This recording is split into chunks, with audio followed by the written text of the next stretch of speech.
Hey guys, and welcome to another episode of Pagan Perspective.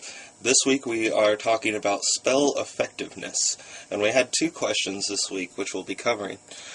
One of the questions was, do we feel like a spell or ritual is more effective whenever we speak in the native language of the god or goddess that we worship?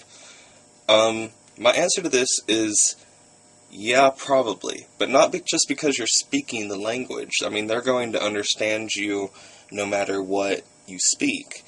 And they're not going to be offended if you don't speak to them in their native language. And I honestly don't think they're going to be too, more powerful than if you do use their native language. I think really just using the native language makes you, as a witch, connect with them more. Because it's kind of the reason that we have so many steps and symbolism and spells. The reason we do things is to get in the zone and connect with the god and goddess whenever we're doing ritual or magic. So I definitely think that speaking the native language of the god and goddess that you do worship is very beneficial. If you do decide to speak the native language, I would strongly suggest that you know what the hell you're doing, because languages can, mistranslate all the time, and you really need to know what you're saying. Just be sure that you're saying what you're actually wanting to say.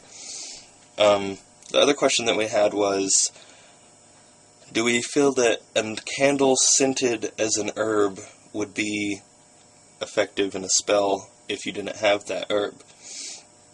And my answer to this is yes, if you are using it for magical purposes, such as a spell or ritual to represent the energies that this herb has, then yes, a candle or an oil, or an incense even, will work outstandingly for this.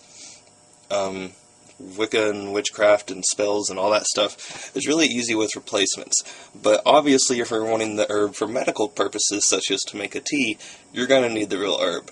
But if you're doing a ritual or a spell, and you feel for some reason that you really need this herb, or it's a crucial part of the spell, but you can't find it or you don't have it, a picture of the herb would be better than absolutely nothing. But the idea behind magic is that all these are just tools and metaphors and symbolism, like I stated previously. And you don't need any of this. You don't have to have certain ingredients to do spells. It's really just to get you into the zone. What makes magic work is our will, not the items that we combine. So, I guess that's all I have to say, guys. Peace out.